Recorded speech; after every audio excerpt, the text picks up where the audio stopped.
오늘 말씀을 준비하는 가운데 이런 질문이 하나 생겼어요. 부활하신 분은 예수님인데 왜 우리가 기쁜 걸까? 그렇죠? 어처구니 없는 질문이긴 하죠. 예수님 부활하셨으면 예수님 혼자 기뻐하시면 되지 우리가 무슨 상관이야. 물론 뭐 그건 어처구니 없는 질문이긴 하지만 과연 왜 우리가 기뻐해야 될까? 그게 왜 필요한가? 그 기쁨의 이유는 바로 예수님의 부활이 우리의 구원과 직결되기 때문이라는 거죠. 부활은 우리의 구원에서 절대 필요한 것입니다. 그래서 오늘 그 이유를 살펴보도록 합니다. 사도 바울이 이렇게 말했어요. 그리스도께서 다시 살아나시 않으셨다면 우리의 믿음도 헛것이다. 놀라운 고백이죠. 그래서 교회는 매주일을 작은 부활절이라고 얘기합니다. 우리의 신앙의 핵심도 부활이죠. 그러면서 오늘 부활을 묵상하는데 오늘 본문이 떠올랐어요. 오늘 본문은 예수님께서 세 번째로 자신의 순환과 부활을 예고하신 내용이에요. 그러니까 벌써 두 차례 이 내용을 얘기를 하셨죠. 뭐죠? 그래서 이런 얘기를 했어요. 인자는 다른 민족에게 넘어지고 마구 놀림받고 모욕받고 침뱉음을 받을 것이고 그리고 죽었다가 살아나실 것이다. 이런 얘기를 제자들한테 했습니다.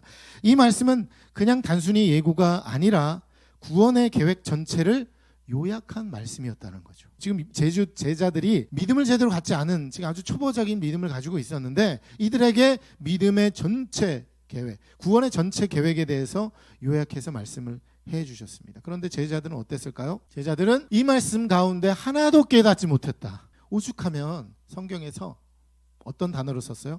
하나도 깨닫지 못했다. 반도 아니고 여러분은 그래도 최소한 하나도는 아니잖아요. 그렇죠? 조금은 깨달을 수 있죠.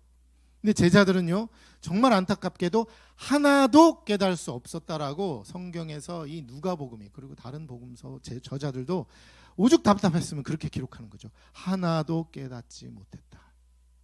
어처구니 없는 상황입니다. 그러나 그 당시에 제자들의 믿음은 그 정도 수준밖에 되지 않았습니다. 최소한 믿음이 없어도 스승이 얘기하는 거를 조금 주의 깊게만 듣더라도 그게 뭐지? 그걸 모르면 물어보면 되잖아요.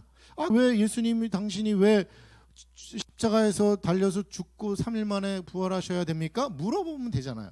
물어보지도 않은 것은 뭐냐 하면 이 스승에 대해서 말하는 것을 듣지 않는다는 거죠. 아예 하나도 듣지 않았다는 것입니다. 이렇게 한참 얘기하다 보면 또 누구 생각이 납니까? 우리 생각이 나잖아요. 제자들 정말 어처구니 없네. 저럴 수가 있어가 아니라 나도 그런 건 아닌가? 우리를 향해서도 예수님이 그렇게 말씀하고 있는 것은 아닌가 돌아보게 됩니다.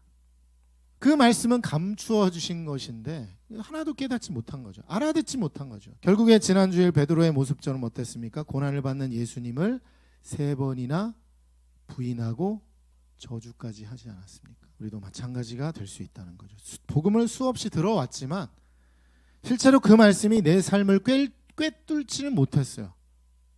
그냥 와서 부딪히기만 하고 뭐 아프네, 변화돼야지 튕겨져 나가고, 그래 그건 좋은 삶이지 튕겨져 나가고, 예수님은 부활하셨지, He's alive, 그리고 그냥 튕겨 나가는 거예요. 말만 지나가는 거죠.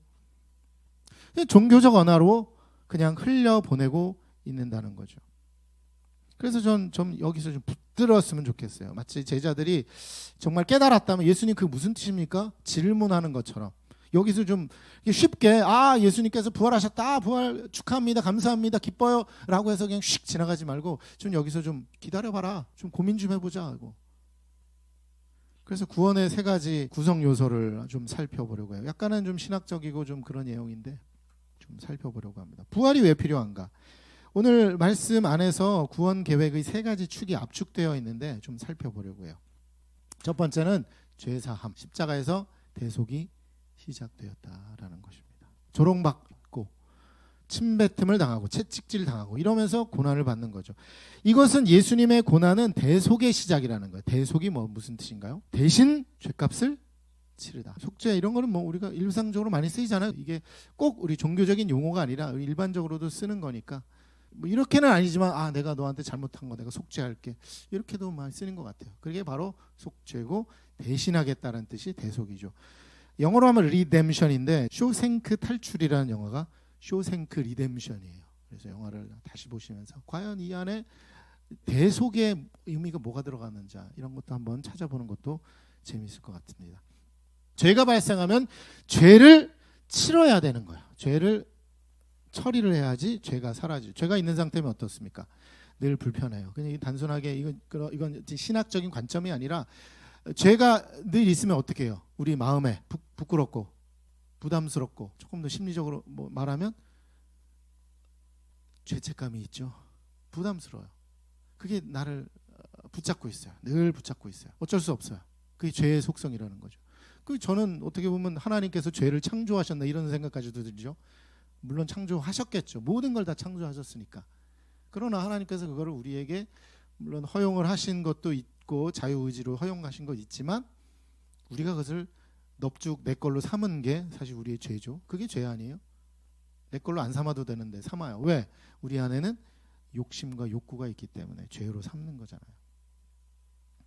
그런데 그 처리를 해야 돼. 안 그러면 계속 죄책감과 여러 가지 압박과 그런 걸 시달리기 때문에 그게 사실은 아주 사소하고 초기지만 어쩌면 지옥과도 같은 순간이라는 거죠. 그게 사실 연결되어서 지옥이라는 개념과도 연결되는 거예요. 어떤 사람은 진짜 큰 죄책감 때문에 나는 평생 지옥처럼 살았어라고 고백하는 그런 드라마나 영화도 있잖아요. 그러다가 죽기 전에 누가 나타나서 너 나 때문에 힘들었지 내가 너 용서해 줄게 하면서 그 죄를 덜어주면서 편안하게 죽었더라. 이런 그 나름의 스토리도 있는 것을 여러분 기억하게 될 겁니다. 그만큼 이 죄라는 것이 우리를 그렇게 갉아먹는 거죠. 사소하든 크든. 그래서 성경에서는 죄의 삭은 사망이다. 자그만 죄도 그거에 대한 대가는 사망으로 치러야 된다라고 하는 것이 바로 거기에서 나오는 거죠. 이제 구약 시대에는 하나님께 제사하며 죄값을 치를 때 희생 제물을 드려야 됐잖아요. 흠없는 양, 소 이런 것들을 드려서 죄를 치러야 됐는데 예수님은 그 무죄한 희생 제물이 친히 되셔서 우리의 죄값을 대신 짊어지셨습니다. 그런데 그것이 바로 여기 이 말씀 이사야 53장 6절 말씀에 그렇게 되어 있습니다. 읽어보겠습니다. 시작.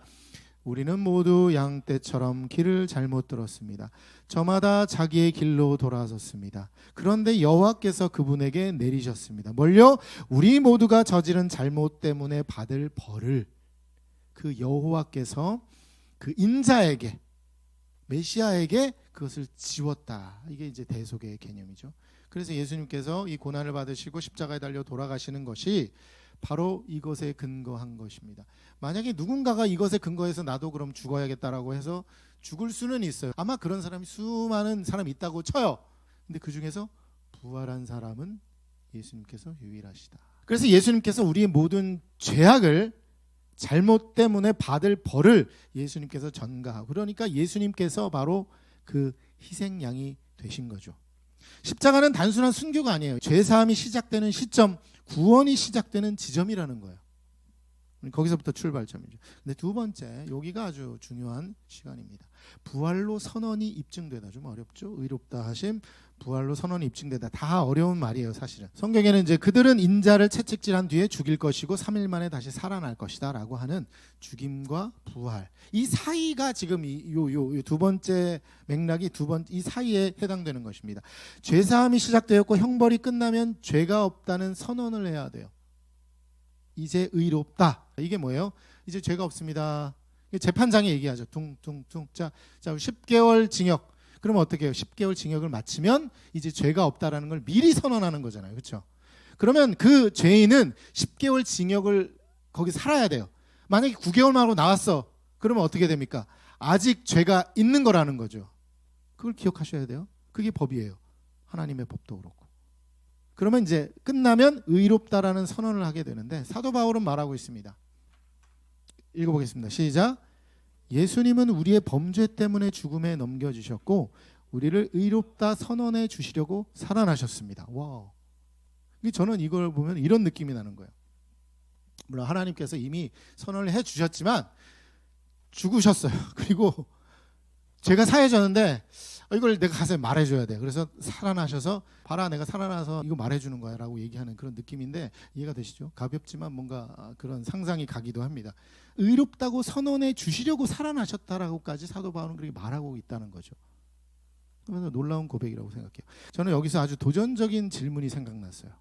어린 양이 희생 제물로 드려졌고 예수께서 인류의 죄를 위해서 어린 양으로 드려졌다. 좋다. 거기까지는 좋다. 그런데 이런 생각을 했어요. 어린 양은 부활하지 않았는데 왜 예수님은 부활하셔서 이렇게 하실까? 그러면 어린 양도 좀 부활해야 되는데. 그럼 예수도 다시 부활할 필요 없는 거 아닌가? 이런 생각을 했죠.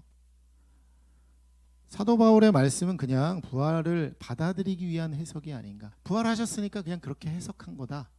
우리를 의롭다 선언해 주시기 위해서 부활하신 것이다. 이렇게 이제 사후에 해석을 한 것이다. 이렇게 생각할 수도 있지 않나라는 아주 도전적인 생각을 해봤어요. 그리고 사실 보니까 부활에 대한 논증들이 다 신약 성경에 근거한 것들이에요. 아까 그 이사야 말씀은 구약 성경을 기준으로 했으니까 뭔가 나름의 권위가 있다고 생각하고 그걸 근거로 예수님의 이렇게 하셨다라고 했으면 다시금 부활한 것에 대해서도 그 구약 성경에서도 근거가 있어야 되는데 그 모든 부활의 근거는 다 신약 성경에서 얘기하고 있다는 거죠. 그래서 이거 좀 불편하다라는 생각을 좀 하게 됐어요. 물론 신약 성경이 거짓이다 이런 얘기는 한 건 아니지만 뭔가 제가 생각하는 이 논리에 아주 날카로움에서는 조금 떨어진 것 같다 이런 생각을 하게 되었어요. 그런데 이제 또 조사하고 또 묵상하다 보니 이런 정리를 하게 됐어요. 쉽지 않은 정리였지만 여러분도 납득이 되시면 좋겠어요. 예수님과 어린 양을 단순 비교하는 것은 한계가 있다는 거죠. 아, 그렇구나. 그러니까 갑자기 또 쉬워지는 거죠. 어린 양 제사는 일회적인 거잖아요. 단회적인 거. 다음 죄를 위해서는 새 희생양이 필요해요. 지금 여기라면은 자 우리 병진 형제 이번에 희생양 그래 1번 양 와. 그래서 희생 딱 하고 다음에 우리 집사님 자 희생양 와. 그러면 다른 양이 와야 되는 거예요. 계속해서 양이 필요한 거죠. 근데 자 이번에 자 죽는 희생양은 예수인데 이번에는 자 모든 인류를 대신하는 자 희생양이야. 자 죽자. 그래서 탁 해서 십자가에서 딱 죽으셨어요. 저는 여기까지도 생각했어요. 그러면 됐잖아. 그렇죠? 그럼 구원이 십자가에서 죽은 걸로 끝나면 되잖아요. 근데 왜 부활이 필요하죠?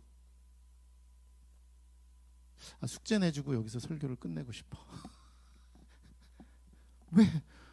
아니 그럼 됐잖아요. 보세요. 그렇죠? 그렇게 했으니까 뭐 더 이상 어린 양이 필요 없겠네. 그리고 죽음. 끝 하면 구원으로 완성이 될 텐데. 여기서 2단으로 나갈 가능성도 있을 것 같아. 모든 인류의 죄를 영원히 담당하신 희생 제물. 그래서 달려 돌아가시면 되는. 근데 왜 굳이 부활을 하셔야 될까? 부활은 부활을 통해 다음 대속을 위해 희생을 하실 수 있다는 것을 보여주시는 것이죠. 실제로 다시 죽으시는 것은 아니지만 상징적으로 살아계시는 어린 양을 보여주시는 것. 그래서 그 어린 양을 보고 나도 대속받을 수 있겠구나라는 소망과 희망, 믿음을 갖게 되는 거잖아요. 또 하나는 예수님은 희생 제물이시면서 대제사장의 역할을 하십니다. 예수님이 죽으시고 나서 끝나면 그 다음 속죄를 위한 대제사장이 없어요.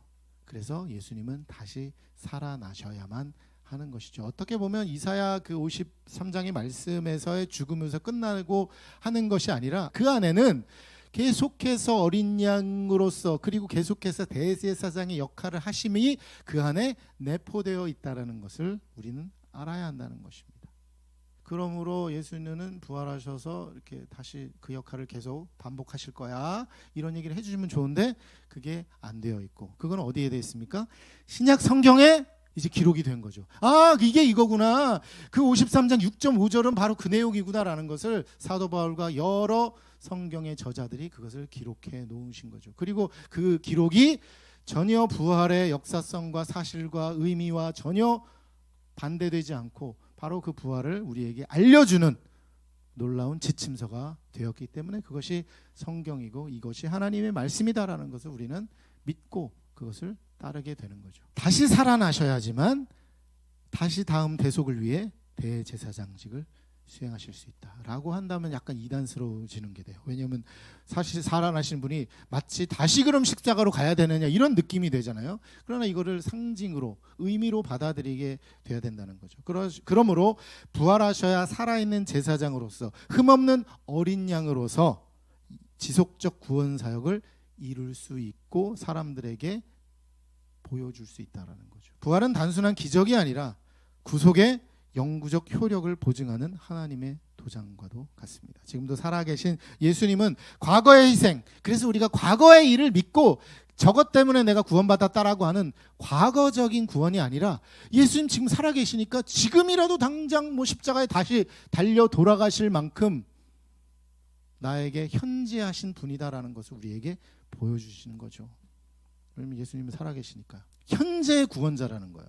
과거에 했던 과거의 경험으로의 구원자, 그것도 나쁘진 않아요. 나쁘진 않지만 현재라는 거예요.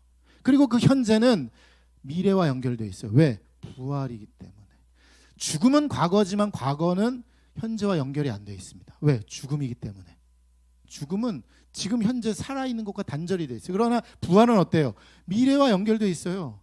놀라운 시간 개념 아닙니까? 이거는 우리는 지금 그래서 과거의 구원이 아니라 현재의 구원에 살아가 있는 것은 미래를 바라보기 때문이죠. 만약에 예수께서 십자가에서 죽으심으로 구원이 완성된 것이라면, 그래서 제가 그런 예를 찾아봤어요. 이거예요. 마치 죄로 인해서 감옥에 갇혀서 다시 나오지 못하는 것 같아요. 자, 당신 10년형입니다. 그래서 감옥에서 살았어. 그래서 10년 딱 지났어. 그럼 이제 죄가 없어졌잖아. 근데 계속 감옥에 있는 거예요. 그런 느낌이라는 거죠. 감옥에 나오지 못하는 거예요. 나는 죄가 사했는데 여전히 감옥에 있어. 나와야 돼. 나올 수가 없어. 또 하나의 비유는 이거예요. 죽음은, 그리고 어린 양은 항생제 1회 투여와 같아요. 딱 투여하면 세균들을 이렇게 없애버리잖아요. 페니실린? 그렇죠? 그런 없애버려요. 하지만 다음에 또 세균이 들어오면 어때요? 또 우리는 죽을 수밖에 없어요. 그런데 백신은 어떻습니까? 물론 백신마다 다르긴 하지만 백신은 기본적으로 우리 안에 항체가 생성되어서 그 뒤로 들어오는 모든 세균과 바이러스를 다 물리친다라는 개념 아닙니까? 바로 예수님의 부활은 바로 그것입니다. 계속해서 있을 우리의 영적인 죽음에서도, 죄에서도 예수님께서 우리를 보호해 주시고 속죄해 주신다는 거죠. 그래서 부활은 영원으로 이어지는 현재의 관문입니다. 부활은 영원하고 완전한, 그리고 나만이 아니라 인류 전체를 유효하게 하는 구원의 완성이라는 거 기억해야 합니다. 그래서 읽어보겠습니다. 시작. 예수께서 다시 살아나시 않으셨다면 너희는 여전히 죄 가운데 있을 것이요. 계속해서는 우리는 필요한 거잖아요. 부활은 구원의 선언이며 하나님의 도장입니다. 이 대속은 지금도 유효합니다. 이 희생은 저에게도 인정되는데, 놀랍게도 너에게도 인정되고, 또 이것을 전하는 누구에게도 인정되는 것. 이거는 왜요? 예수님이 지금 살아계시기 때문입니다. 죽은 어린 양이 아니라 살아계신 어린 양이기 때문에. 세 번째로 새 생명, 부활은 구원의 실현입니다. 그는 3일째 날에 살아나실 것이다 라고 말씀하셨어요. 예수님의 부활은 구원의 완성이자 지금 이 순간 살아가는 힘이 되고요. 그래서 로마서 6장 4절 읽어보면 그리스도를 죽은 자 가운데서 살리신 것 같이 우리로 또한 새 생명 가운데 행하게 하려 함이라. 끊임없는 미래의 연결이 되는 게 바로 부활이라는 거죠. 부활하셔서 상징적으로 그 이후에 예수를 믿는 자들에게 대속의 기회를 주셨고, 나는 죽은 어린 양이 아니다. 나는 살아있는 어린 양이다. 너의 죄를 대속하기 위해 나는 준비되어 있다. 주님 우리에게 말씀해 주시죠. 부활은 과거의 사건이 아닙니다. 지금 내 안에도 살아 움직이고 있는 현재의 사건입니다. 그리고 예수님의 부활은 우리도 부활한다는 소망을 얻게 되는 거죠. 왜냐하면 우리는 예수 안에서 죽었기 때문에. 우리 예수 안에서 죽었어요. 우리는 예수로 옷 입고 사는 사람들이에요. 그러니까 이런 얘기를 하죠. 우리가 죄가 사라지는 게 아니라는 거죠. 죄는 여전히 있습니다. 그러나 예수로 옷을 입으면 죄를 감추게 되고 대속받게 되는 거죠. 우리의 죄를 용서받고 하나님 앞에서 의롭다 하심을 얻었으며 이제는 새로운 삶으로 걸어가는 부활의 존재가 됩니다. 사랑하는 여러분, 제자들은 예수님의 예고를 듣고도 한마디도 깨닫지 못했습니다. 듣지 않았습니다. 하지만 부활하신 예수님을 만난 후는 어떻습니까? 그들은 복음을 목숨 걸고 전도하는 증인이 되었다는 것이에요. 제가 사실은 이 부활 전에 제자들 굉장히 제가 비판을 많이 합니다. 철저하게 비판을 해야 복음을 만난 이후에 철저하게 목숨 걸고 복음의 증인이 되는 것을 우리가 체험하기 때문에. 근데 우리 대부분의 우리의 설교들이 어떻습니까? 예수님 만나기 전에 제자들을 너무 미화시켜요. 물론 잘하는 것도 있고 좋은 내용들이 있죠. 하지만 그걸 너무 미화시켜버리면 복음의 역할, 부활의 역할, 십자가 역할이 정말로 모호해지게 된다는 거죠. 그러나 우리는 그런 드라마틱한 변화가 우리 안에 일어날 수 있고 일어나야만 한다는 것 기억해야 합니다. 왜냐하면 구원이 지금도 유효하고 살아있는 어린 양, 우리가 예수 그리스도를 믿고 있기 때문입니다. 죽음으로 구원이 완성되지 않고 구원은 부활로 완성됩니다. 그래서 부활이 필요한 거죠. 그래서 다시 한번 묻습니다. 당신은 이 말씀을 들었을 때 이 말씀이 지금 당신에서 살아 움직이고 있습니까? 아멘. 네, 실제 적용의 문제는 여러분이 각자 삶의 자리에서 하셔야 되겠습니다. 기도하겠습니다.